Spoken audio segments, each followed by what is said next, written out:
I always get those mixed up, and I don't know why. I'm 23 years old. Maybe one day I'll learn. But it is good to see everyone here tonight. I want to go ahead and apologize for my awfulness of using real paper tonight. My iPad is dead. We're charging at the moment, so we're not going to be able to use that. So I just ask your forgiveness before we get started. But it is good to see all of you this afternoon. Ed, you did a great job this morning. Thank you for that.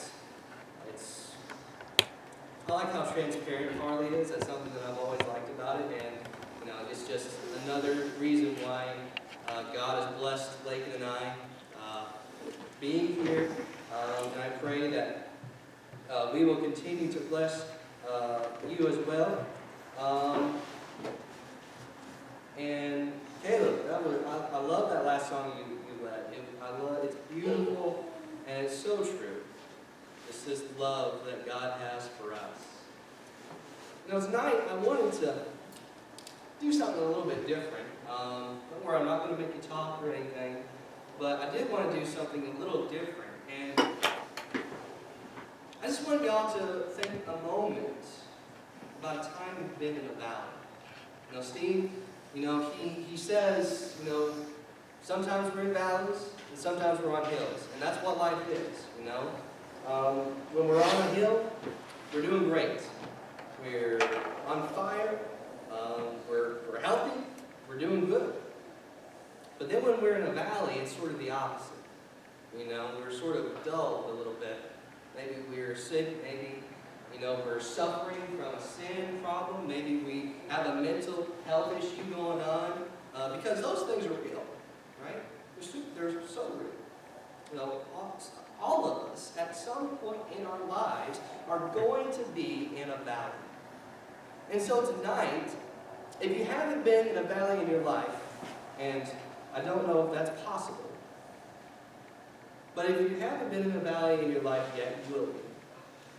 If you have been in a valley before, good job of getting back up on the hill. And if you're in a valley tonight, for whatever the reason may be, it could be any reason at all, turn with me to 1 Kings.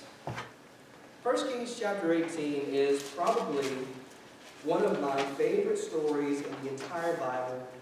It is phenomenal in its message. It's phenomenal in its delivery, and it is just an all-around phenomenal display of God's awesome power and His supremacy over us and over the earth.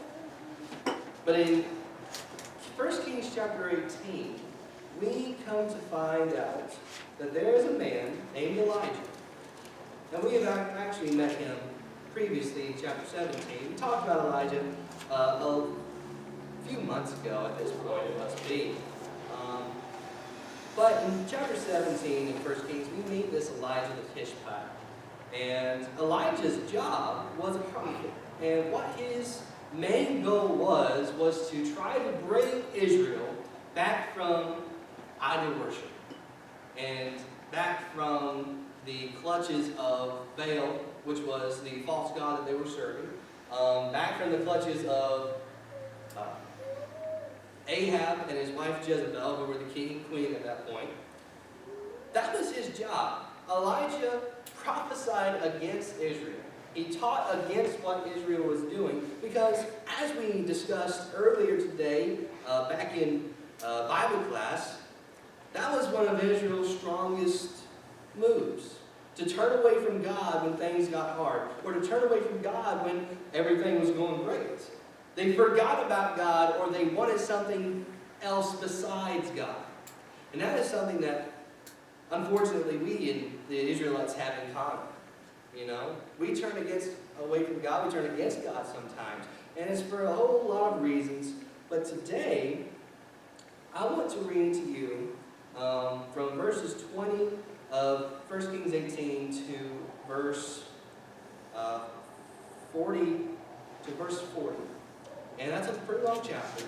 but we're going to divide it up into 4 sections, and then we'll see after each section what we can learn from this passage. Can you say that again? Where we're at? I just got a little confused. 1 Kings 18. 18, thank 1 Kings chapter 18, verses 20 to 40. And so this is where we're going to be at for the majority of the time. We might go to a few different places in the Bible, but this is where we're going to be at. And so tonight, if you are found in a valley, or if sometime in the next year you might be in a valley, or if you have people that you love who are in a valley, this passage right here, I believe, can shed a lot of light on what God can do for us. And so let's go ahead and read from verses 20 to 24. It says, So Ahab sent a message among the sons of Israel and brought the prophets together in Mount Carmel. And Elijah came near to all the people and said, How long will you hesitate between 2 opinions? If the Lord is God, follow him, but if Baal, follow him. But the people did not answer him a word. Then Elijah said to the people, I alone am left a prophet of the Lord, but Baal's prophets are 450 men. Now let them give us 2 oxen, and let them choose 1 ox for themselves, and cut it up, and place it on the wood, but put no fire under it. And I will prepare the other ox and lay it on the wood, and I will not put a fire under it. In verse 24, here's the challenge that Elijah issues to the prophets of Baal. He says, Then you call on the name of your God, and I will call on the name of the Lord, and the God who answers by fire, he is God. And all the people said, This is a good idea. Elijah on Mount Carmel poses a challenge to the prophets of Baal. These people who had somehow snuck into Israel and turned the people away from God. He issued this challenge. Who's ever God accepts the burnt offering. That's the God that we are to serve. And so the first point that I want to make known to you tonight is that no matter what has caused you to be in a valley, stay strong. Elijah was a great prophet of God. And he did a whole lot of things for God. And God worked a whole lot of miracles through him. If we go just a few chapters over, Elijah raises a widow's son from the dead. He did that through the power of God. And Elijah was a great, great man, but he did not have it easy. In 1 Kings chapter 19, verse 4, we read, But he himself went a day's journey into the wilderness and came and sat down under a juniper tree, and he requested for himself that he might die, and said, It is enough now, O Lord, take my life, for I am no better than my fathers. If that doesn't sound like he was overwhelmed, if that doesn't sound like he was at the end of his rope, and if that doesn't sound like depression, I don't know what does. It's a real thing. The Bible talks about it. This feeling that we don't think that we can rise above the challenges that have come before us. And Elijah suffered from that a lot because he was all alone. He was completely and utterly outnumbered. It was 450 against 1. And yet, he was willing to stand up against the enemy. He was willing to put himself at risk to make his point known and to make sure that everyone knew that God, Jehovah, was truly the God of Israel. He was willing to do that. And we have to ask ourselves why. Now, why would Elijah, this Tishbite, this little guy, why would he risk his life going up against 450 prophets of Baal? It's because he had God.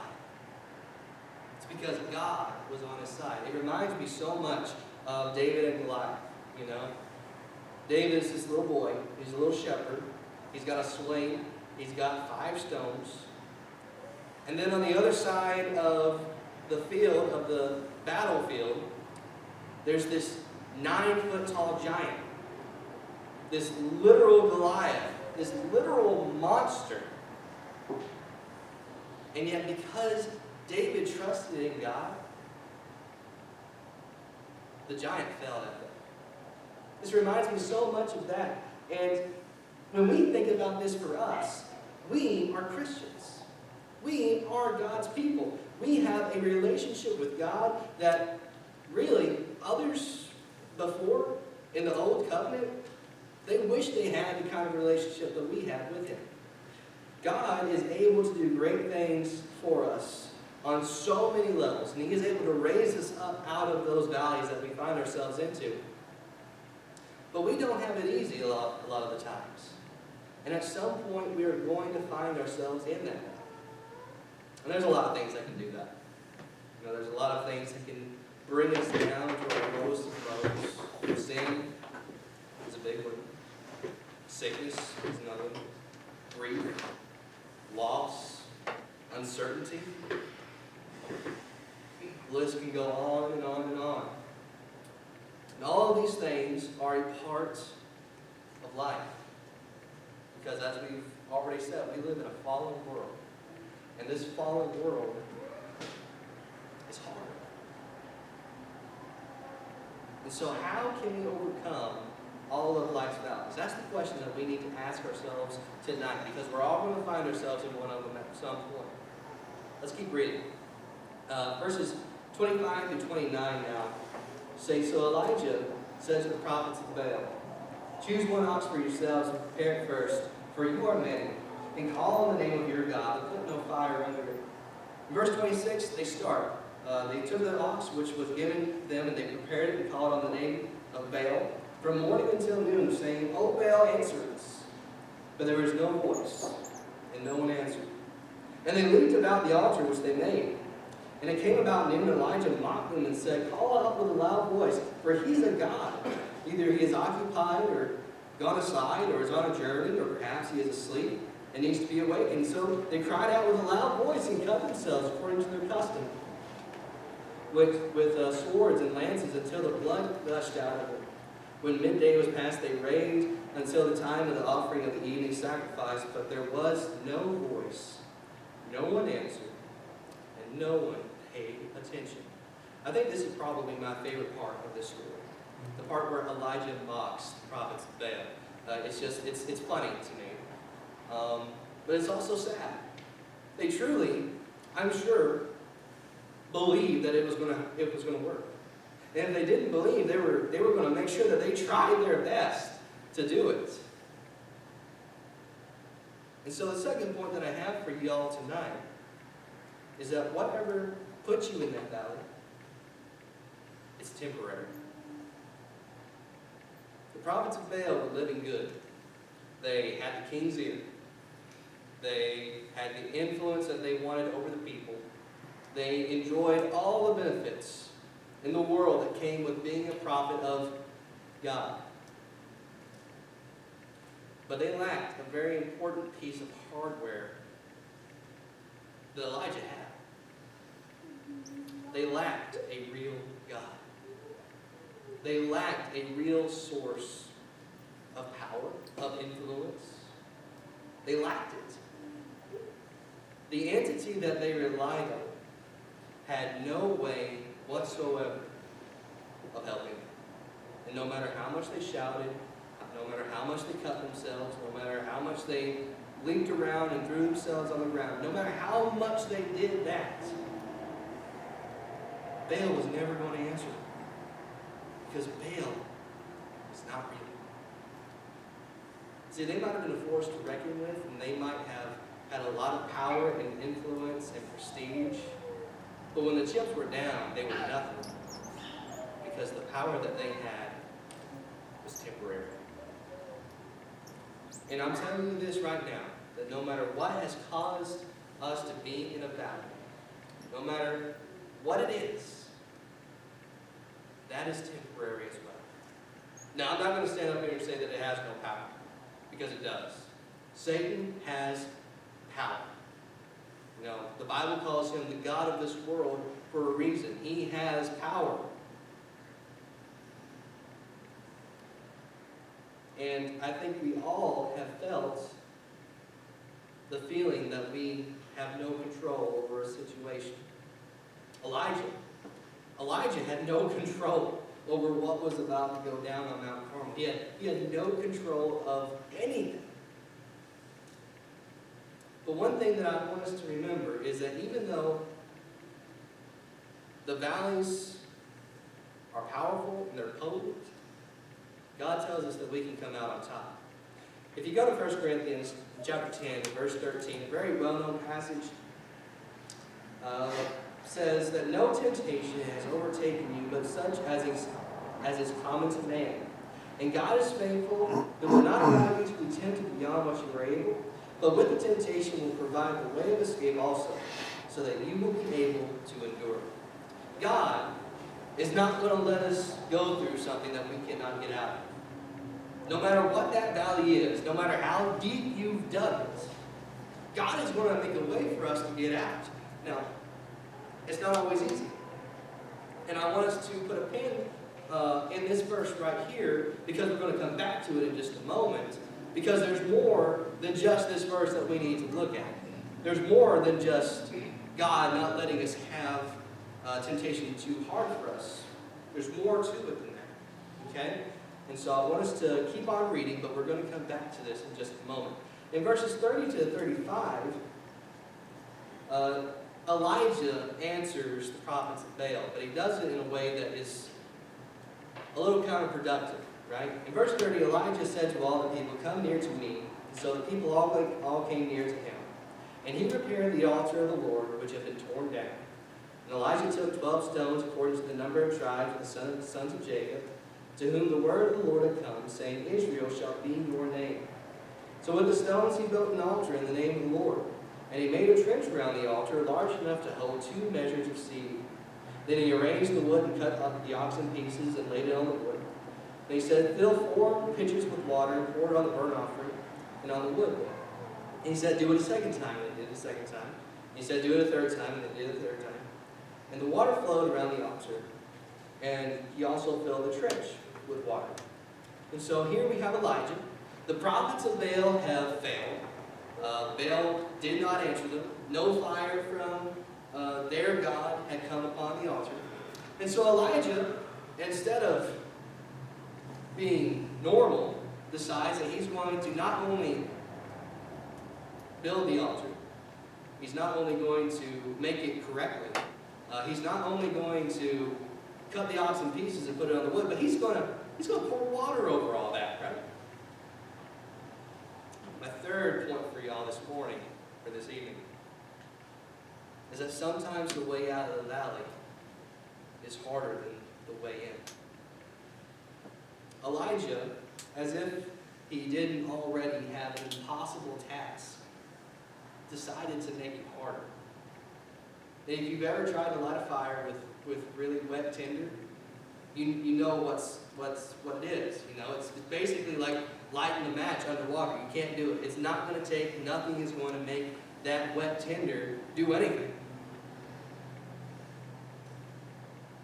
And many of us today experience things just like this. Whether it's a particular sin, because we all struggle with something or some things.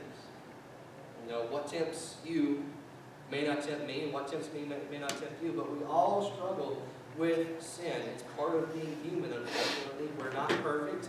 We mess up. We're just not good enough. It could be a mental health issue. It could be an addiction. It could be anything else in the whole wide world that has caused us to be in this valley. And sometimes the way out feels just about like lighting a soaking wet tinder pot. It seems absolutely impossible because it's harder getting out than it was getting in. And so what hope is there? You know, how can we believe in everything that we're going to get out of that valley and onto the hill again? Let's keep on reading because it answers us in just a moment. In verses 36 through 40, here's what we read. at the time of the offering of the evening sacrifice. Elijah the prophet came near and said, O Lord, the God of Abraham, Isaac, and Israel, today let it be known that you are God in Israel, and that I am your servant, and I have done all these things in your word. Answer me, O Lord, answer me, that this people may know you, O Lord, that you, O Lord, are God, and that you have turned your hearts back again. In verse 38, we read that the fire of the Lord fell and consumed the burnt offering, and the wood and the stones and the dust, and licked up the water that was in the trench. And when all the people saw it, they fell on their faces and said, The Lord, He is God, the Lord, He is God. And Elijah said to them, Seize the prophets of Baal, do not let one of them escape. And so they seized them. And Elijah brought them down to the brook Kishon and slew them there. Elijah, even with this seemingly impossible task, even though he made it harder on himself, trusted in God. And just like David slew Goliath because God was with him, God answered Elijah because God was with him. And so my fourth point for you this afternoon, this evening, I'll get right eventually, is that the only way that we can climb out of the valley, really the only way, is with God. Now Elijah, he didn't have the best odds. It was one person against 450. He had an impossible task. He made that impossible task even more impossible. But in the end, and I want us to really understand this, it was not Elijah's power that did it, but it was God's. God's fire consumed the ox. It turned the wood to ash. It melted the stones, vaporized the dust, and evaporated the water. God's overwhelming power completely and utterly overcame this impossible task. And good people, the Bible tells us that He will do the same for us. If we go to 2 Corinthians, and I told you to put a pen in 1 Corinthians, right? And this is where we take the pen out and we look at it again. If we go to 2 Corinthians chapter 12, starting in verse 7 and going down to verse 10. This is Paul talking about his thorn in the flesh. And this is what he says. Because of the surpassing greatness of the revelations, for this reason, to keep me from exalting myself, there was given me a thorn in the flesh, a messenger of Satan to torment me, to keep me from exalting myself. Okay, so he has a thorn in the flesh. He doesn't like it. We don't know exactly what it is. It could have been his eyesight. It could have been a limp. It could have been any number of things, right? But it was something that it wasn't good. But verse 8 says, concerning this, I implored the Lord 3 times that it might leave me. And I want us to listen to what Jesus said back to him. Verse 9 says, and he said to me, my grace is sufficient for you, for power is perfected in weakness. I want to read that again. Jesus said, my grace is sufficient for you, for power is perfected in weakness. Paul says, most gladly, therefore, I would rather boast about my weaknesses, so that the power of Christ may dwell in me. And therefore I am well content with weaknesses, with insults, with distresses, with persecutions, with difficulties for Christ's sake. For when I am weak, then I am strong. You see, good people, the Lord is not going to give us more than we can take. And that is 100% true. But it's not necessarily because we are strong enough to take the temptations. It's not necessarily because we are strong enough to pick ourselves up by the bootstraps and climb out of the valleys ourselves. It's because God is strong enough. It's because our weakness is made strong through Him. And when we find ourselves in the valley, if we don't rely on God, and if we don't let Him take the reins, then we may never find ourselves out. Yes, the passage that we're reading about is a physical battle. Elijah was dealing with physical opponents, with a physical altar, with actual fire. But whether our valley is caused by physical opponents, a mental opponent, a spiritual opponent, or any other kind, the message is still the same. And that is, we can overcome anything with Christ. In Ephesians chapter 6, in verse 10, this is the passage talking about the armor of God. And if you were at the Farley Family Retreat, we talked about the armor of God all weekend. It's great. I loved it. In verse 10, we read, "Finally be strong in the Lord and the strength of His might." This verse does not say to be strong in ourselves. It doesn't say to be strong in the strength of our might. It doesn't say to put on our armor. It doesn't say to have our sword or our shield or our breastplate. This passage tells us to rely on God. In whatever stage of life that we're in whatever valley, on top of whatever hill that we're on, God is always going to be the answer. Because God will do the same thing for us as He did for Elijah. Because we can overcome anything with Him. And so the question becomes, and we're almost done, but how will God help us out of our lowest low? We talked about Elijah, and Elijah's, his salvation pretty much came from, God directly intervened here. This was a miracle on every single plane of existence that you can think of. This was something that is probably 100% not going to occur in today's world. God's probably not going to send fire to consume an ox that we prepared for Him and lick up the stones and the dust. He's probably not going to do that. And so, how is God going to take us out of those lowest of lows, the lowest of those valleys? The first thing that I would recommend is we need to pray to Him. And that seems like a cop-out answer. I know.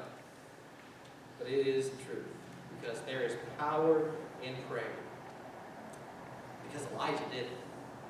No. Elijah did not summon that fire by himself. That was not Elijah's doing. It was because Elijah prayed to God. Jesus, when He would cast out demons, would often pray to God that they would be cast out. When the apostles were healing people, they would often pray that God would heal whoever that they were healing. Everywhere that we look, God was being praised. When somebody needed help, when somebody in the Bible needed something for God to do something, they prayed to Him. James, the great book of James, you all know that I love James. In James chapter 5 and verse 16, a very famous verse, but a very important verse. Here's what we read. If anyone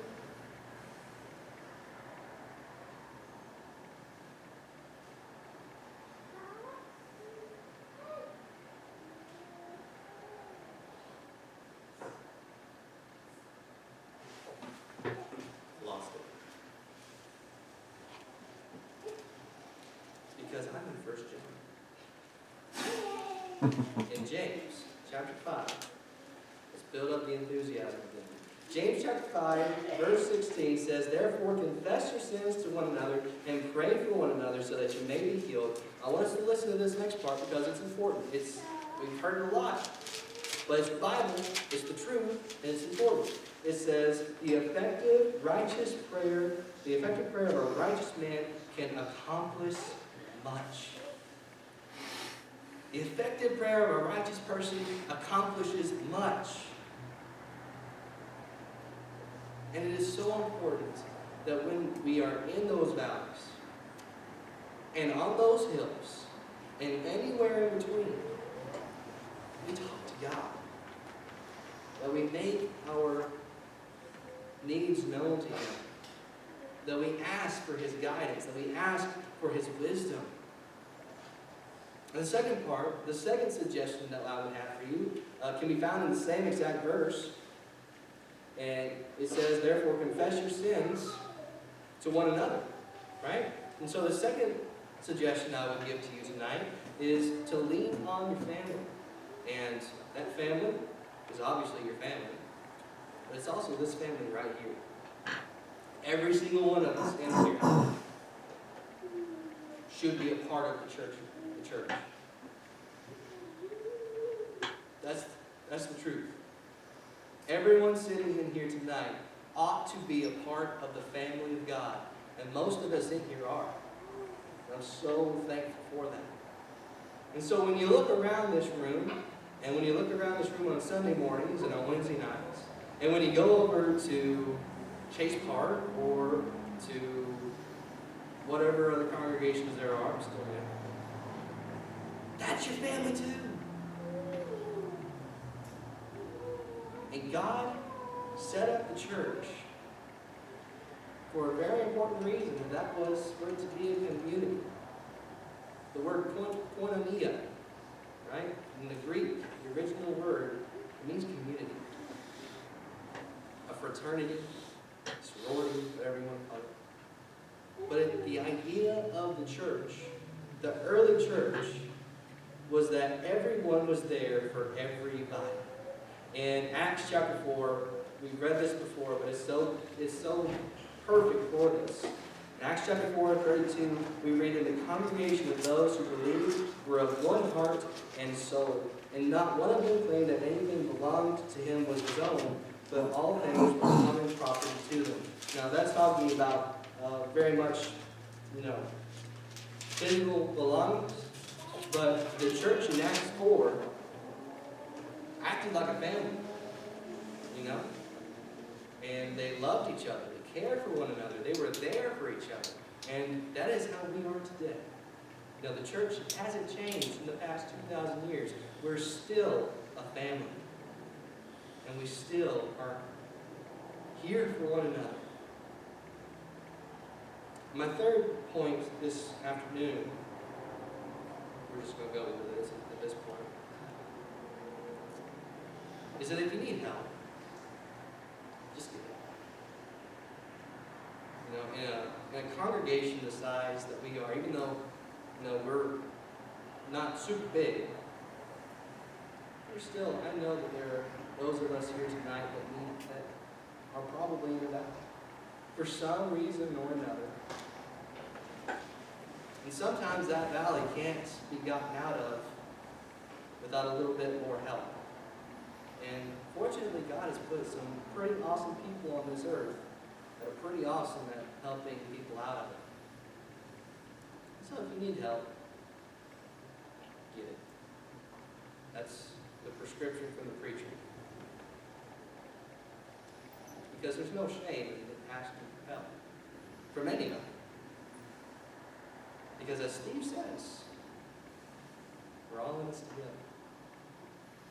Not one of us is going to make it to heaven on our own. But together, we can be with God and each other for eternity. So I hope as we go into this new year, if you're in a valley, let God help you out. If you aren't in the valley, at some point you probably will be. And so, again, don't forget to let God help you out. Never be afraid to lean on God. Never be afraid to lean on your brothers and sisters in Christ. And never be afraid to admit that there is a problem. So tonight, if you need anything, if you need encouragement, if you need prayers, anything at all, that's what we're here for. You know, the invitation is always open. If you are not a Christian tonight, but you want to be, if you have never put on Christ in baptism, and if you need to, but if you have decided that this is the correct moment in time for you to do that, please do so. If tonight you're a Christian, but you have sin in your life that you need to repent of, if there's something just eating away at you that you can't shake, we're here for that too. And we can pray for your forgiveness from God. Because that's who gives the forgiveness, not us. God gives that forgiveness. We can certainly pray for you, pray over you. And if tonight you just need some encouragement, and you need the support of your church family, we are absolutely here for that as well. Tonight, if you need anything at all, please come forward now as we stand here.